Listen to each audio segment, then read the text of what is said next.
नमो विष्णुपदाय कृष्णपृष्ठाय भूतले श्रीमती मधुसूदनाय आपजीतिनाय नमस्ते मधुसूदनाय भक्तिपात्र्याय चतुर्लभ कृष्ण भक्ति में सर्वकाले हरे कृष्णा कृष्ण कृष्ण हरे हरे हरे राम राम राम हरे हरे।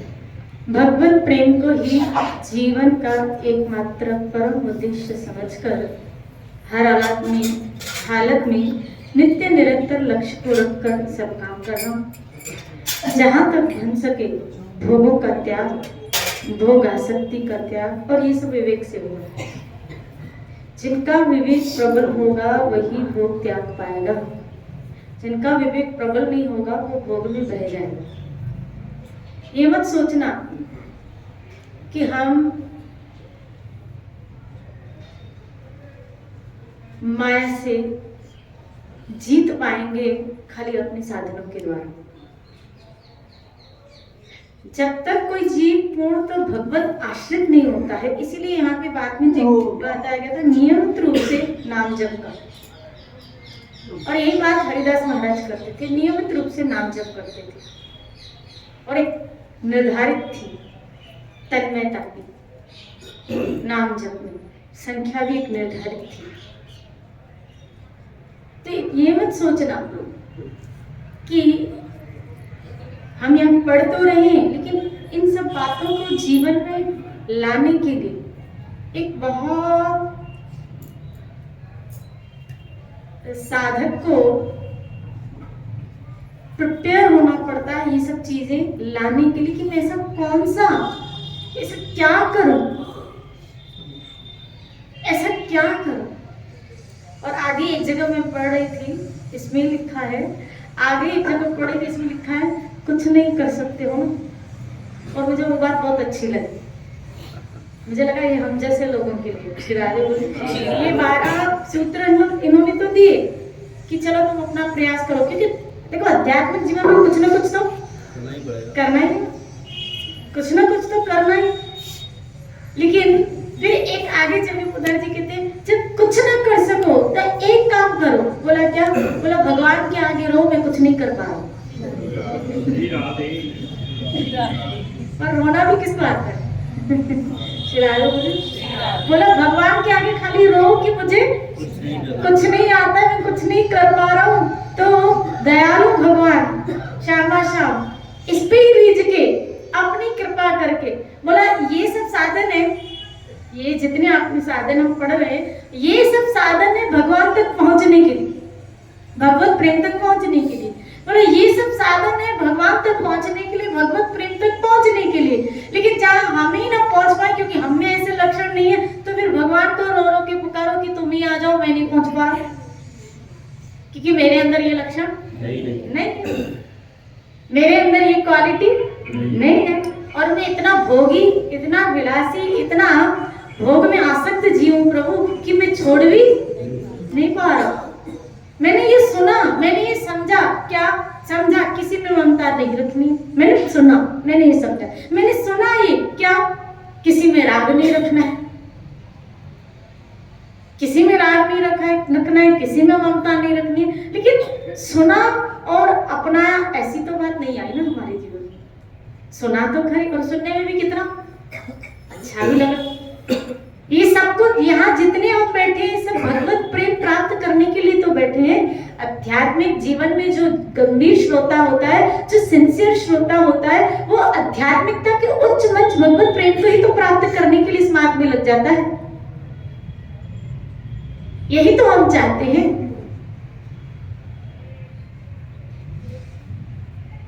अब यहाँ आगे जो कहा कि कम से कम तुम इतने विषय हो, इस बात के लिए रो लो। मौसम कौन, इस बात के लिए रो भगवान के आगे। जैसे कभी कभी एग्जाम में हमको कुछ नहीं आता तो बच्चे क्या करते, रोना शुरू कर देते कि भाई आ ही नहीं रहा, करे क्या, आ ही नहीं रहा। कभी कभी दयालु टीचर सब अपने पेपर में बिजी होते हैं, लेकिन कभी कभी दयालु टीचर वो स्टूडेंट को देखती है, क्या हो कुछ आ ही नहीं रहा, वो बैठा है, कुछ आ ही नहीं रहा। श्री राधे बोले तो कभी कभी वो दयालु टीचर उसकी हेल्प कर लेती है, उसकी मदद कर लेती है। श्री राधे बोले है ना, उसकी सहायता करती। और जब स्कूल उस जीव के ऊपर दया करता है तो ग्रेस मार्क्स भी मिल जाते हैं। बस अपन लोग इसी कैटेगरी में। हमसे न बड़ी, किसी वो भजन में आया, हमसे न बनी, हमसे न बनी रे, हमसे नहीं बनी प्रभु। ओ लाला तेरी सेवा हमसे न बनी रे, हमसे नहीं हो पाया प्रभु। आपने शास्त्रों में लिख तो लिया ऐसा करो, द्वेष नहीं करो, ईर्ष्या नहीं करो, सुख दुख में सम रहो, सहन करना सीखो। कितनी सारी क्वालिटीज, कितनी सारी क्वालिटीज। अंतःकरण का जो स्वभाव है वो कभी विचलित करता है, कभी मन विचलित करता है, कभी बाहर की स्थितियां विचलित करती है। भी ऐसा भी होता है कि बाहर स्टेबल है लेकिन अंदर स्टेबल नहीं है, तो हम अंदर से विचलित होते हैं। कई लोग हमें पूछते हैं क्या परेशानी है, अब अंदर ही अशांति लगी पड़ी है। कभी कभी इस बात की चिंता आती है कि मन भजन में लग क्यों नहीं रहा। श्री राधे बोले हाय हाय, हम इतने भोगों में रमते आए क्या, क्या अभी तक मन भजन की तरफ झुकने के लिए लग ही नहीं रहा, वो रस आ ही नहीं रहा। ये भी चीज कभी कभी साधक को निराश कर देती है। तो इन्होंने कहा एक काम तो करो, क्या भगवान के आगे ये एक्सेप्ट कर लो कि क्या हम अपने आप पे, अपने भोगों पे विजय प्राप्त नहीं कर पा रहे, रो कि हम ऐसे हैं। इस बात के लिए रो प्रभु कि हम ऐसे हैं, और ऐसा व्यक्ति आप तक पहुंच पाए कैसे संभव है। हाँ, ऐसे व्यक्ति तक आप पहुंच पाओगे जब जीव इस तरह की क्वालिटीज लेके भगवान तक पहुंचता है।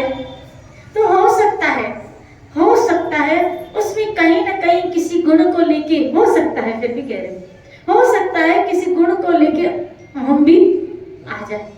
लेकिन जब वो कृपा करके आए ना, तो हमें पता है क्या हमारे अंदर ऐसी कोई क्वालिटी नहीं थी, हमारे अंदर ऐसा कोई गुण ही नहीं था, हमारे अंदर ऐसा कोई साधन ही नहीं था जिसके द्वारा हम वहां तक पहुंच पाए। वो आया है, मतलब अपनी कृपा लेके आया है, अपनी करुणा में स्वभाव लेके आया है, अपना दयामय स्वभाव लेके हम तक आया है। जैसे बापू जी एक उदाहरण देते सत्संग में कभी कभी कि जैसे जब बेटी ब्याह करके जाती है ससुराल में, और उसको जब याद आती है तो कभी कभी वहां कहती है, उसके पिता कहते थोड़े दिन आ जा बेटा, थोड़े दिन आ जा, चल मैं तुम्हारे सास ससुर से छुट्टी। लेकिन वो मुझे पिताजी अकेले छुट्टी नहीं देंगे। कोई बात नहीं बेटा, तो मैं गाड़ी भेज रहा हूँ और तुम्हारे भाई को भी भेज रहा हूँ, इसको भेज रहा हूँ, क्या तुम उसके साथ आ जा। और वो टिकट की भी व्यवस्था करते हैं, गाड़ी की भी व्यवस्था करते हैं, है ना। और कोई जानकार व्यक्ति को भी भेजा जाता है ताकि वो बच्ची आ सके, ऐसी व्यवस्था करते हैं। श्री राधे बोले बस इसी तरह मुझे तो लगता है हमारी स्थिति भी कुछ ऐसी ही है क्या कि हम भी योग्य नहीं है। भगवान ने हमारे लिए भी ये सत्संग की, ये कीर्तन की, ये भजन की, साधु समागम की व्यवस्था कर ली। जाओ, क्या ये सत्संग की टिकट लेके जाओ, गाड़ी लेके जाओ इनके पास और हमें ये दे दो। श्री राधे बोले हम सबको, चाहे मैं हूं चाहे आप हो, आप कहां से, मैं कहां से, किस देश की वासी, आप किस कहां से पंछी उड़ उड़ के आए। श्री राधे बोले आप देखो ना कहां संजोग हो गया, कहां मेल हो गया, ना आपका ना मेरा कोई ब्लड रिलेशन है। श्री राधे बोली लेकिन ये बात तय है क्या उस मालिक ने हम सबों के लिए एक व्यवस्था कर ली है, उस पिता ने हमारे लिए व्यवस्था कर ली है क्या, सत्संग की गाड़ी भेज दी, इसमें बैठ जाना, इसमें बैठ जाना। श्री राधे बोली ना आप जा रहे हो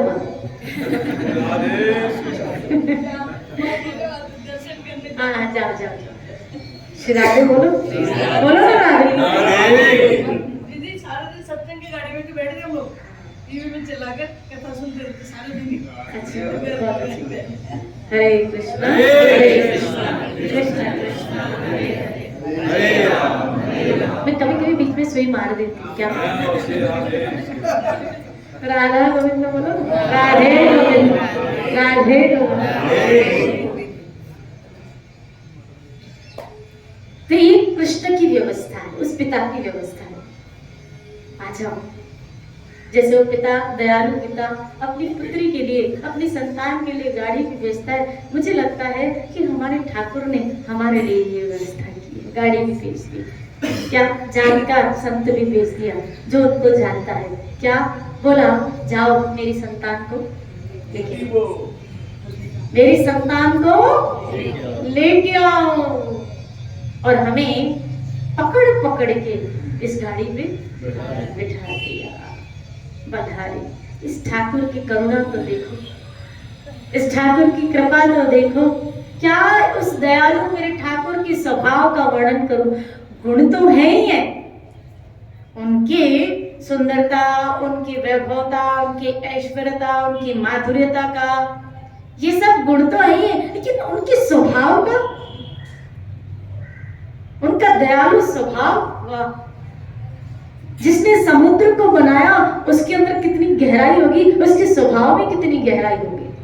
मुझे कभी कभी लगता है कि जिसने माँ के अंदर इतनी ममता बनाई, उस ठाकुर में कितनी ममता होगी, जहाँ उसने कह दिया ये जीव मेरा अंश है, जहाँ 15वें अध्याय में कह दिया उल्टा वृक्ष है, यहाँ सब तो रिफ्लेक्शन है, संपूर्णता तो उस जगत में। तो सोचो, जब यहाँ माँ की ममता व्यक्ति को अपनी ओर खींचती है, पुत्र को, संतान को अपनी ओर खींचती है, या जो माँ है, जो पिता है, तो किस तरह हमारा वात्सल्य अपनी संतान के ऊपर बरसता है। तो उस करुणामयी ठाकुर ठाकुरानी का मंतव्य कैसा जीवों के प्रति होगा, आप सोचो जरा।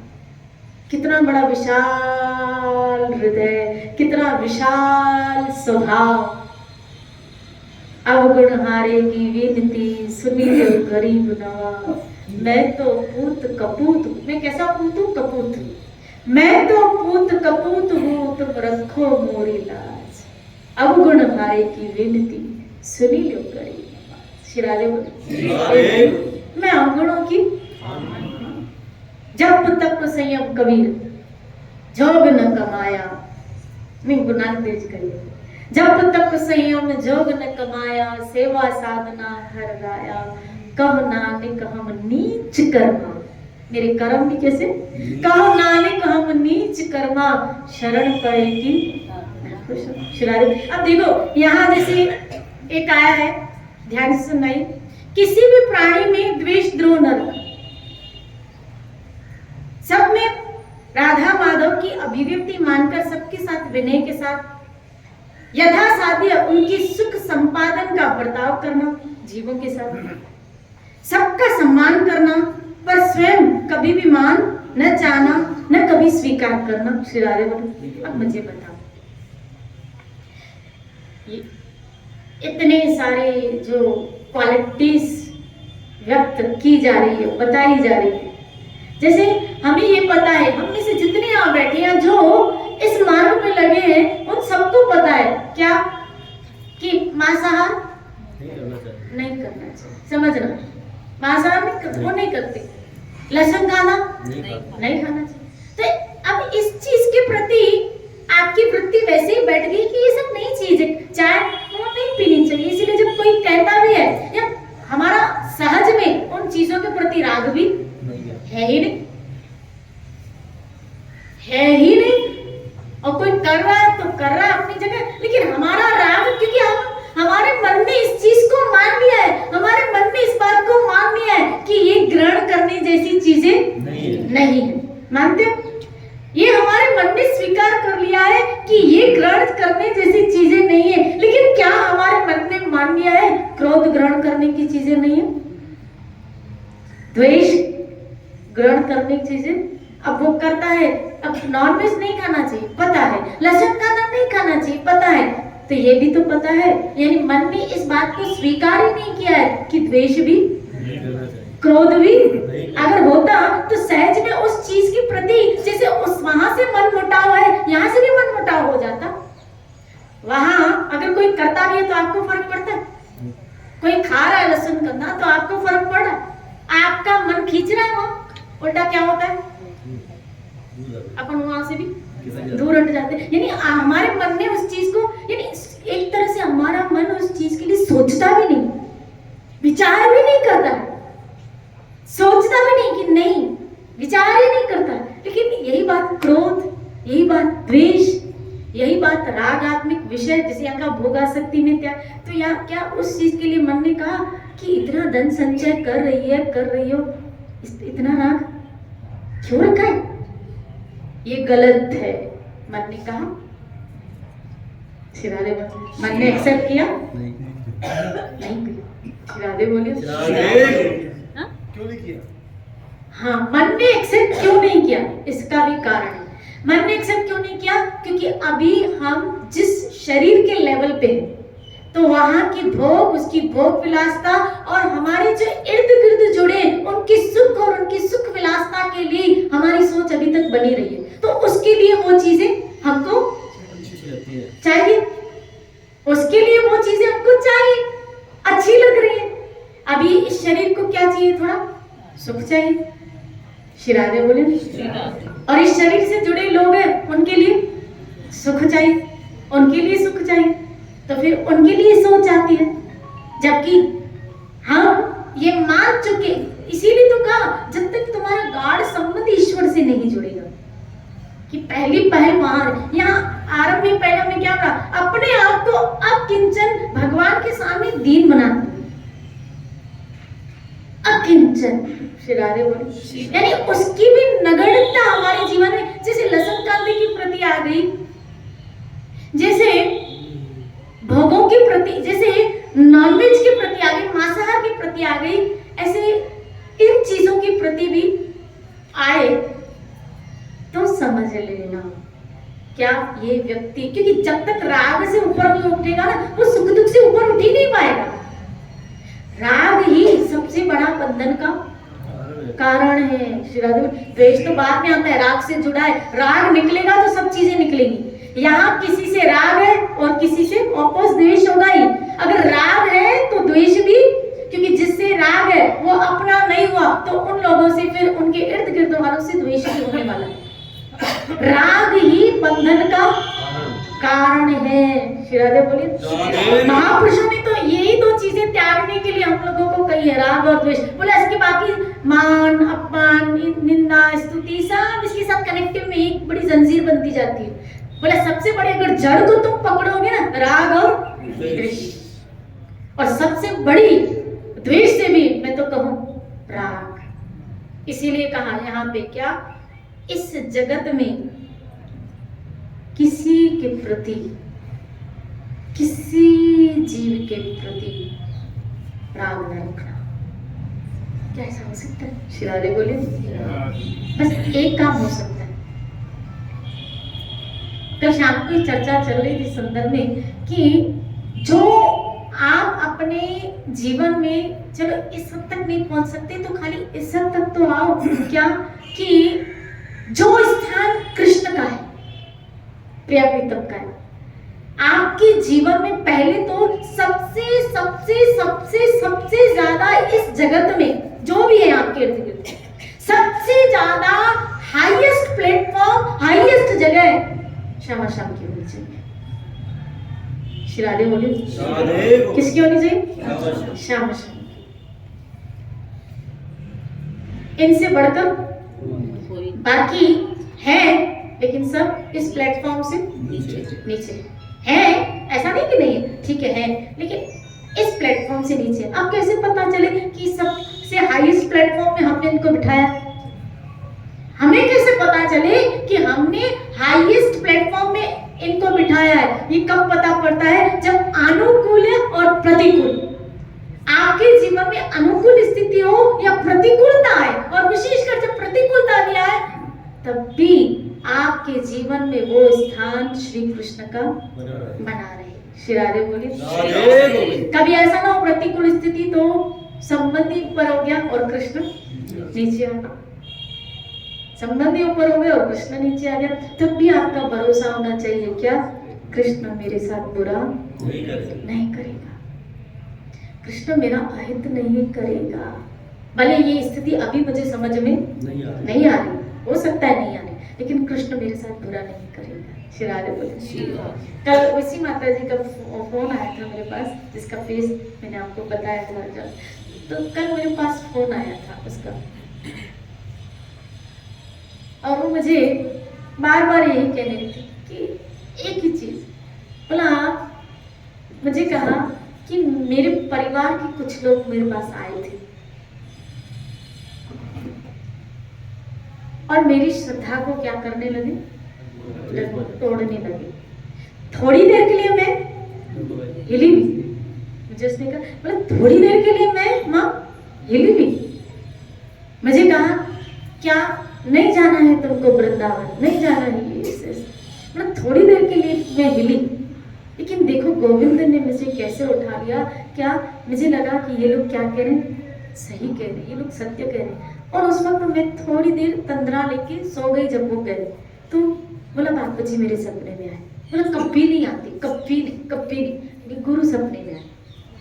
बोला गुरु सपने में आ कहने लगे क्यों वृंदावन नहीं है, ब्रज नहीं है। श्री राधे बोले वहां श्यामा श्याम बिहारी और मैं इंतजार कर रहे थे, नहीं आए। तो बोला कभी जिंदगी में नहीं आए, कभी नहीं माँ, कभी नहीं। और तब जहां मेरी श्रद्धा थोड़ी हिली और मेरी जब आंख खुली तो मैंने आपको फोन किया। क्या बोला मैं चलूंगी वृंदावन। मैं ये आज सोच रही हूँ क्या कि मेरे अंदर ऐसा विचार क्यों आया। अब मैंने सोचा, उसके शब्द, अब मैंने सोचा माँ ये 5-6 दिन में एक बहुत बड़ा मुझे रियलाइजेशन हुआ है। अब मैंने सोचा है क्या कि जिंदगी कितनी क्षणभंगुर है, या कितना कैसे भी कुछ हो सकता है। क्या हमें आपकी एक भी सत्संग मिस नहीं करनी चाहिए। कि कितने बड़े अवसर को हम लोग खो लेते हैं, हम खोते हैं क्या कि अब से मैं एक भी सत्संग मिस नहीं करूंगी। कितने बड़े अवसर को हम खो लेते हैं कि आज मुझे लग रहा है कि ठाकुर जी ने मुझे मेरी जिंदगी में मुझे एक मौका और दिया। श्री राधे बोली। मैं तो कहती हूँ कि जिंदगी में कभी ना कभी हम सबों को भी एक न एक झटका तो लगाइए, और नहीं है तो बीमारियां तो आ ही गई है भाई। देखो दांत हिलना चालू हो गए, आंखों की नजर कमजोर। इसमें से ऐसे कई लोग थे जो पहले चश्मे नहीं पहनते थे और अब हम चश्मे पहनते। बोला सुई में धागा नहीं होता तो चश्मा पहन, पढ़ते हैं तो चश्मा चाहिए। इसका मतलब है क्या, एक डंडी गिरी, दूसरी डंडी गिरी, ये डंडियां गिरती जा रही है बेटा। राधे बोले अपने डंडे गिरते जा रहे हैं। इससे पहले पूरे आउट हो जाए ऐसा छक्का मारो, ऐसा छक्का मारो। कौन सा, जिसके द्वारा हम ये मैच जीत जाए। श्री बोले मुझे रामायण की चौपाई याद आ रही है, अर्थ बता रही हूँ। रामायण की चौपाई में आया कि भाई जिसने प्रभु के चरणों को पकड़ा, तुलसीदास जी बहुत सुंदर वर्णन कर, मतलब जिसने प्रभु के चरणों को पकड़ा। अब जैसे कोई व्यक्ति, हमको तैरना भी नहीं आता, समझना, हमको तैरना भी नहीं आता और गिरे हैं कहां पे, समुद्र में। तैरना भी नहीं आता, गिरे हैं कहां पे, समुद्र में, और ढूंढ रहे क्या, किनारा। और अगर कुछ मिल भी जाए किनारे की जगह, इस किनारे से हम जाना चाहते हैं इस किनारे और पहुंच जाए उस किनारे, क्या पता। श्री राधे बोले क्या पता, क्योंकि हम तो खाली ढूंढ ही रहे ना, हम तो अपने आप को बचाने के लिए खाली हाथ पैर फैला रहे हैं और हम ढूंढ रहे किनारा। तुलसीदास जी कहते हैं क्या, अरे भाई तुम अगर प्रभु की शरण में चले जाओगे, भगवत शरणागत हो जाओगे, तो मेरा ठाकुर मेरा राम क्या करेगा, बोला मेरा प्रभु क्या करेगा, उसका सामर्थ्य क्या बताऊं, क्या उसका सामर्थ्य क्या बताऊं, क्या बोला, वो तो पूरा भव सिंधु सुखाने में समर्थ है। चौपाई मुझे याद है, वो भव सिंधु सुखाने में समर्थ है। क्या कि अगर वो भव सिंधु ही सूख जाएगा तो ये रहा किनारा नजर आ जाएगा, तुम पहुंच जाओगे। अब पानी भरा है तो किनारा कैसे नजर आए, और तैरना भी चलना तो आता है ना, अगर भव सिंधु सूख गया तो चल तो सकी। इसी तरह जिन लोगों ने मेरे गोविंद की, मेरे ठाकुर के चरण कमलों का आश्रय ले लिया, बात है बात पूरा धम में आश्रय, कुछ नहीं आता, गिड़गिड़ा उसके आगे, रो उसके आगे, तुम पकड़ो मेरा, हम जैसे तैसे, हरि में जैसो तैसो तेरो, नाथ में जैसो तैसो तेरो। अब आपके हो गए ठाकुर, आपके होके इस संसार में जी रहे, आपके होके इस परिवार से व्यवहार कर रहे हैं, चाहे फिर पति पत्नी बच्चे क्यों ना हो, लेकिन इनके ना होके। अब पत्नी है बोलेंगे बात करेंगे, पति है बोलेंगे बात करेंगे, लेकिन पति है जिससे बात करें ठाकुर का होके। आप समझो आपको यहाँ जीना कैसे है, ठाकुर का होके जियोगे तो ठाकुर के पास चले जाओगे, संसार का होके जियो। कई लोग भक्ति करते हैं, भजन करते हैं, लेकिन संसार का होके, इसीलिए मौत के वक्त, मृत्यु के वक्त उनको भगवान याद नहीं आता, वो इसी वापस संसार में आते। क्यों? क्योंकि संसार का होके जी रहे थे। जिसका होके जी रहे हो उसी के पास वापस आओगे, और जिसका होके जियोगे ना, अगर उस मालिक का होके जियोगे, उस प्रभु का होके जियोगे, अगर श्री कृष्ण का होके जियोगे, तो याद रखना जिसके है ना, जिसके हैं, तो वो भी समझता है किसका बंदा है, यमराज को भी पता है किसका बंदा है। श्री राधे बोले जैसे भाई वो लेबल लगा होता है ना, लेबल पट्टा कुत्ते का लगा होता है। श्री राधे बोले मुझे अच्छा उदाहरण है ये, बाबा जी बताते हैं। श्री राधे बोले एक होता है पालतू कुत्ता और एक होता है गली का कुत्ता। जो पाला हुआ कुत्ता होता है ना, उसके गले में पट्टा होता है, और कोई उसको छेड़ नहीं सकता, क्योंकि पता है इसका मालिक इर्द गिर्द ही है। वो कुत्ता बोले वो भी करेगा ना, तो हम उसका मालिक पास में होगा ना, तो चलो बाबा सीधा कुत्ते से मुंह, कुत्तों से मुंह लगना चाहिए। श्री राधे बोलो ना, श्री राधे। जो वो करे ना, मुंह नहीं लगना चाहिए, अपना मुंह बंद कर लेना चाहिए। श्री राधे बोले तो एक कौन थे ये, मान लो ये एक गली का कुत्ता और एक, तो जो गली का कुत्ता है उसको तो आप पत्थर मार के भी भगा सकते, लकड़ी डंडा मार के भी भगा दोगे, लेकिन पाले हुए कुत्ते को हम कुछ नहीं करते। श्री राधे बोले। और कभी कभी उस मालिक के साथ अच्छे काम होते हैं ना हमारे, जब उस मालिक के साथ अच्छे लोग उसी कुत्ते को भी देखना, अरे पप्पी। श्री राधे बोले उस कुत्ते को भी क्या करोगे आप, उस मालिक के सदके प्यार करोगे। श्री राधे बोले अच्छा कुत्ता पाल के रखो, बहुत अच्छा है ना।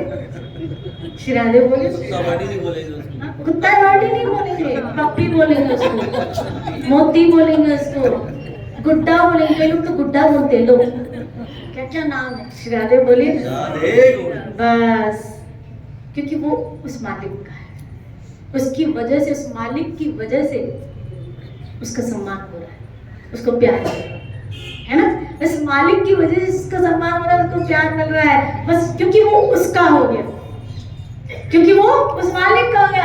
अरे नीचे वाले मालिक का अगर एक कुत्ता भी हो जाता है, एक व्यक्ति का कुत्ता भी हो जाता है, तो उसको सम्मान और प्यार मिलता है, तो सोचो ऊपर वाले मालिक के अगर हम बन गए, उसके बनने तो कितना प्यार मिलेगा, कितना प्यार मिलेगा। इसीलिए तो भागवत ने कह दिया क्या, सब ब्रह्मा जी, देवी देवता, ब्रह्मा जी कह रहे हैं, भागवत में आया कि जब कोई जीव भगवत नाम जाता है तो अपने लोक से मैं खड़ा हो जाता हूँ और मैं विचार करता हूँ क्या कि ये मेरी रचना, मेरे ब्रह्मांड की रचना का जीव मेरे ब्रह्मांड को छेदन करके ऊपर भगवत धाम जा रहा है, मुझसे भी कितना महान है। मैं दरवाजे पे आके, गेट पे आके, यानी ब्रह्मलोक के दरवाजे पे आके मैं उसकी आरती श्री राधे बोले, भागवत दिखे। समस्त देवता चकित हो जाते हैं क्या कि ये तो हमें पूछता था, आरती वारती हमें कभी कभी फूल चढ़ा देता था, श्री राधे बोले, और आज भगवत भक्ति करके इतना महान बन गया, ईश्वर शरणागत होगी, प्रभु शरणागत होगी क्या, हम इसके ऊपर यानी हम इसके श्रेष्ठ लोक में लेते हैं, लेकिन ये हमसे भी श्रेष्ठ लोक में चला गया, हमसे भी श्रेष्ठ लोक में चला गया क्या, भगवत धाम चला गया। वो सबको बार बार टाटा करते हुए निकल जाता है। मौत वैसी हो, श्री राधे बोली। और मैंने देखा है, मैं कल ही चर्चा कर रही थी कि जो भक्त होते हैं ना, जो भगवत शरणागत, मैंने उनकी मृत्यु यानी उनके शव को जब मैंने देखा है, ऑब्जर्व किया, एक साधारणता उनके शव को भी देखा और एक जो भगवत शरणागत उनके शव को भी देखा है, लेकिन जो भगवत शरणागत जी भजन करता हुआ, नाम जप करता हुआ गया है ना, मैंने देखा है उनके शरीर का तेज, मैंने देखा है उनके चेहरे पे मुस्कुराहट। मैंने विक्की की मम्मी, मनीषा की मम्मी को, भारती आंटी को मैंने देखा, जब मैं उसके शव को देख रही थी, सब लोग, ये खाली मेरा ही ऑब्जर्वेशन नहीं था, उस वक्त सब देख रहे थे क्या कि उसके चेहरे पे एक मुस्कुराहट थी। जिन्होंने देखा, एक चेहरे पे क्या थी, स्माइल थी। भाई मरते वक्त इंसान मुस्कुराता कब है, जब उसको इससे भी नहीं, तो गरुड़ पुराण ने तो कहा जब आत्मा इस बॉडी से निकलती कितनी पीड़ा होती है, कितनी तकलीफ होती है, 100 बिच्छू एक साथ डंक मारे तो कितनी पीड़ा होनी चाहिए, एक दांत उखड़ता है तो कितना पीड़ा होती है, तो सोचो उस वक्त कितनी पीड़ा होती होगी, लेकिन उसके चेहरे पे मुस्कुराहट है, मृत्यु की शैया पे बैठा और मुस्कुराहट है, मतलब कहीं ना कहीं बहुत अच्छी चीज मिली है, दिखी। श्री राधे बोली, अगर मृत्यु के काल में उसके चेहरे पे मुस्कुराहट है, नहीं तो कईयों का देखा गया दिक्कत होता है, विकृत काला पड़ जाता है, लेकिन मैंने इनके चेहरे में देखा एक तेज, कहीं सूखा नहीं पड़ा था, नहीं तो रात की बॉडी सुबह तक तो क्या हो जाए, एक सूखा भी बन आ जाए ना, काले धब्बे भी हो जाते हैं, और ऐसा कहीं भी नहीं था। जिन लोगों ने देखा ना, वो लोग मुझसे क्वेश्चन पूछ रहे थे, ऐसा कैसे, इनके परिवार वाले मुझसे पूछ रहे थे कि ऐसा लगता है जैसे सोई है, ऐसा लगता है जैसे सोई है, पूरा तेज, इसके चेहरे पे मुस्कुराहट। क्यों भाई, क्योंकि जब उसने आंख बंद की थी ना, तो आंख बंद करते काल को नहीं देखा था, आंख बंद करके गोपाल को देखा, और जब आंख बंद हो और गोपाल दिखे तब मरने में भी मजा आता है कि जिसको हम उम्र भर सुनते थे, जिसके लिए हम चाहते थे जिसके पास जाना, वो हमको लेने आ गया, मरने में भी क्या आ जाए, मजा आ जाए। श्री राधे बोली, मरने में भी मजा आ जाए। तो मैंने भक्तों के शव को देखा है कि उनके चेहरे पे एक रौनक, एक मुस्कुराहट, एक तेज, और मैंने कईयों की रिश्ता निकल जाती है। अब एक भोगी व्यक्ति है, जब शरीर छूटता है, आप देखो उसकी विष्ठा निकल जाती है, कभी कभी उसके मतलब बॉडी के पार्ट्स कुछ विचलित हो जाते हैं। श्री राधे बोले, ये भी देखा गया, ये भी देखा गया। अब हम ये भी देखा है कि शायद डॉक्टर कह रहे थे गए और फिर भी गला चल रहा। हाँ, आपके पिताजी का ऐसा था। श्री राधे बोले कि उत्तर करा दे, चलेगा, मैं यहीं पे। श्री राधे बोले, और इस चीज की तो प्रैक्टिस करो, मैं सही बोल रही हूँ, इस चीज की प्रैक्टिस करो, आदत डालो कि जब आपके जीवन में कोई दुख है ना, तो कोई कष्ट है, क्योंकि देखो जीवन दुख और सुख का तो विषय, तो जब ऐसी दुख है ना, मान लो भगवान न करे कभी आप ऐसा हो, लेकिन अगर हो आप डॉक्टरों के बीच में हैं, बड़ी बड़ी मशीनें, ऊपर क्या हो रही है, लाइट, एक तरह से क्या लगा है, ये ऑक्सीमीटर होता है, ऑक्सीमीटर लगा होता है, एक तरफ ये लगे पड़े हैं, उस वक्त अंदर क्या चल रहा है? क्या उस वक्त नाम चल रहा है? क्या उस वक्त चिंतन में कृष्णा, भले आप माला ना घुमाओ कोई बात नहीं, लेकिन अंदर चिंतन किसका चल रहा है? कि वो देख के डर रहे हैं, वो देख के भयभीत हो रहे हैं। श्री राधे बोली कि अंदर, क्योंकि जिंदगी कभी कभी ऐसे परिस्थिति मोड़ पे लेके आती है, बात छोटे छोटे दुख से स्टार्ट होती है, छोटे छोटे दुख से स्टार्ट होती है, और कभी जीवन में ऐसे छोटे छोटे दुख भी आए, उस वक्त भी अपना पैरामीटर चेक किया करो कि आपकी मनस्थिति क्या है। क्या उस वक्त मन हमारा भजन कर रहा है? क्या उस वक्त हरि का चिंतन चल रहा है कि मन घबरा रहा है? पता नहीं, पता नहीं, पता नहीं क्या हो। श्री राधे बोले कई लोग तो खाली ये मशीनें देख के बेचारे डर जाते हैं। श्री राधे बोले और सत्संग इसी चीज के लिए भी आपको तैयार करती है कि देखो शरीर है, ऐसा भी हो सकता है, कभी जिंदगी ऐसे भगवान करे आप ना हो, लेकिन इस शरीर का कभी भरोसा मत करना, कभी नहीं। भरोसा करना हो ना तो खाली ठाकुर जी पे करना, इस शरीर का भरोसा शरीर वालों पे और शरीर का भरोसा कभी मत करना। भरोसा खाली ठाकुर जी पे।